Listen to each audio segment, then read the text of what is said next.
श्री शिवाय नमस्तोभ्यम। हर हर महादेव। दोस्तों, ओम नमः शिवाय। आज की वीडियो में हम जानेंगे कि सावन के महीने में पार्थिव शिवलिंग यानी मिट्टी के शिवलिंग बनाकर आप रोजाना पूजा कैसे करें। आप सब तो जानते हैं कि मिट्टी के शिवलिंग का पूजन करना शास्त्रों के अनुसार सबसे ज़्यादा फलदायी है और यह बहुत ही आसान भी है। तो देखिए, हम एक गमला ले लेंगे। आप चाहो तो पेड़ लगा हुआ गमला ले सकते हो या फिर कोई भी खाली गमला ले सकते हो जो मिट्टी से भरा हुआ हो। अब आपको करना क्या है, कोई भी पौधा हो, किसी भी पौधे के जड़ से आप मिट्टी लेकर पूजा कर सकते हैं। हमें शिवलिंग जो बनाना है वो तुलसी माँ के पौधे से नहीं बनाना है, बाकी किसी भी गमले में से आप शिवलिंग बना सकते हैं। आप खाली गमले को मिट्टी से भरकर पूरा महीना इस शिवलिंग बनाकर इसकी पूजा कर सकते हैं। तो सबसे पहले हमने जिस गमले में हमें पूजन करना है उसकी मिट्टी को लेकर शिवलिंग की पिंडी बना लेंगे। तो देखिए, पिंडी बनाने के बाद हमें उसका आकार ऐसा देना है जैसे कि शिवलिंग होती है। उसको हम गमले में स्थापित कर लेंगे और हम अब इस पर क्या चीज़ चढ़ाएंगे। सबसे पहले हम इस पर जल का अभिषेक करेंगे। जल का अभिषेक करने के बाद फिर हमें दूध का अभिषेक करना है। देखिएगा दोस्तों, सावन के महीने में जल का अभिषेक और दूध का अभिषेक शिवलिंग पर ज़रूर से कीजिएगा। पार्थिव शिवलिंग का निर्माण करके पूजा जरूर से कीजिएगा। भले ही आपके घर में पहले से एक शिवलिंग हो, लेकिन फिर भी आपको पार्थिव शिवलिंग का निर्माण करने के बाद उसका पूजन ज़रूर से करना चाहिए। क्योंकि जब भी हम कोई पूजन वगैरह करते हैं तो 3 बार अभिषेक किया जाता है। इसके बाद कलावा स्वरूप, वस्त्र स्वरूप कलावा समर्पित कीजिएगा, पीला चंदन समर्पित कर दें, लाल चंदन भस्म समर्पित कर दें और उसके बाद हम थोड़े से चावल समर्पित कर देंगे। तो यहाँ पर हम जब शिव पूजन करते हैं तो चावल ज़रूर समर्पित करते हैं। चावल शिव जी की पूजा में बहुत ही ज़्यादा प्रयोग किए जाते हैं, तो आप चावल ज़रूर से चढ़ाइएगा। पर ध्यान रखिएगा कि कहीं से भी ये टूटा फूटा ना हो। अगर आपकी अपनी कोई भी मनोकामना है, कोई भी इच्छा को पूरा करना चाहते हैं, अगर आप ये शिवलिंग उसके लिए स्थापित कर रहे हैं तो आप पीले चंदन में तिलक करके, पीले चंदन से जो बेलपत्र होता है ना, बेलपत्र की तीनों पत्तियों पर पीले चंदन से तिलक करके बीच वाली पत्ती पर शहद लगा करके, शहद की उंगली को लेकर, जो थोड़ा सा शहद आपकी उंगली में लगा रह जाए उसको लेकर के तीनों पत्तियों पर आपको लगाना है। साथ ही साथ बेलपत्र जहाँ से जुड़ी होती है बीच वाली डंडी पर भी हमको शहद लगा देना है। अपनी मनोकामना बोलकर ये पूजा करनी है।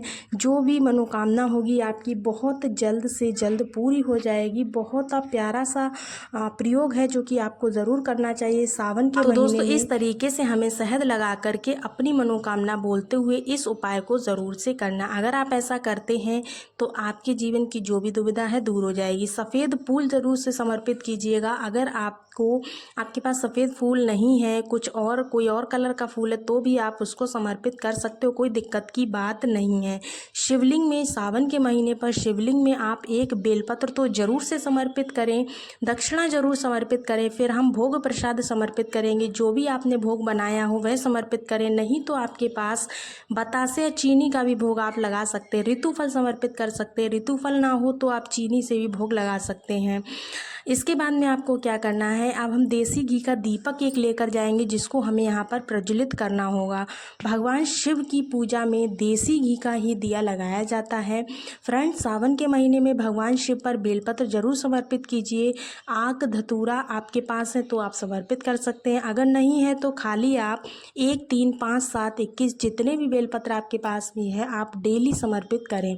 अगर ज़्यादा नहीं बन सके तो एक बेलपत्र आप समर्पित करें प्रतिदिन, और उसके बाद आप ज़्यादा बेलपत्र लाकर अपने फ्रिज में रख लें ताकि प्रतिदिन एक एक बेलपत्र हम शिव भोले बाबा पर चढ़ा सकें। तो देखिए, अब आपको दीपक प्रज्वलित कर लेना है, धूप दीप दिखाना है और बहुत ही प्रेम पूर्वक हम भोलेनाथ बाबा की आरती कर लेंगे।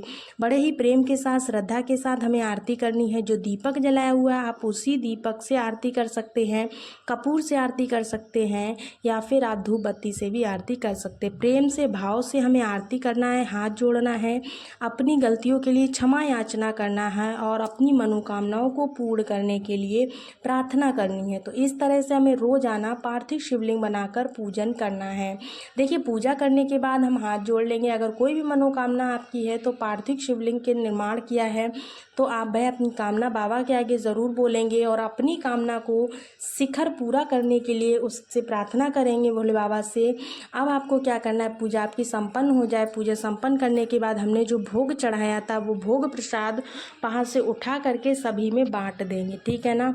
साथ ही साथ जो दक्षिणा आपने चढ़ाई थी उसको भी हम अपने पास रख लेंगे और पूरा 1 महीना जब आपका हो जाए, जो दक्षिणा आपने चढ़ाई सारी की सारी दक्षिणा इकट्ठा करके हम दान कर देंगे।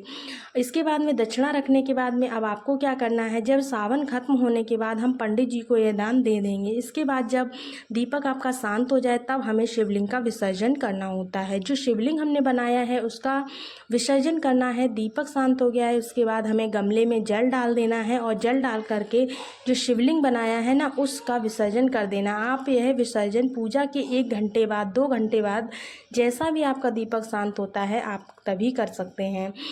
पूजा करने के बाद जो पूजा की थी दीपक शांत हो गया। अब जब जल का लोटा हम ले लेंगे उसे हम सबसे पहले बड़े लोटे में जल लेंगे और शिवलिंग के ऊपर जब तक जल डालते रहना है जब तक वो एकदम मिट्टी में ना मिल जाए। इतना जल डालना है ताकि हमें शिवलिंग जो बनाया था हमने पूरा का पूरा उस जल में डूब जाए, वह मिट्टी बन जाए। तो इस तरीके से हमारा पूजन जो है शिवलिंग का विसर्जन भी पूरा हो जाएगा। फ्रेंड्स, शास्त्रों के अनुसार शिवलिंग के अभिषेक का सबसे ज़्यादा महत्व होता है। पार्थिव शिवलिंग यानी कि मिट्टी के शिवलिंग का आप अभिषेक करते हैं तो आपकी मनोकामना जो है शीघ्र से शीघ्र पूरी होती है। इस तरह सावन में आप रोजाना पार्थिव शिवलिंग बनाकर पूजा करें।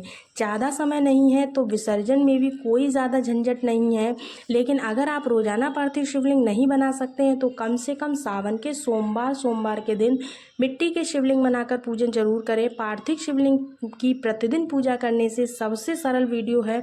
आपको यह वीडियो कैसी लगी कमेंट्स करके ज़रूर बताना। अगर वीडियो पसंद आया हो तो वीडियो को थोड़ा भी आपके लिए यूज़फुल रहा हो तो प्लीज़ वीडियो को लाइक कर देना, चैनल को सब्सक्राइब कर लेना। फिर मिलते हैं किसी और वीडियो के साथ, तब तक के लिए हर हर महादेव, ओम नमः शिवाय। श्री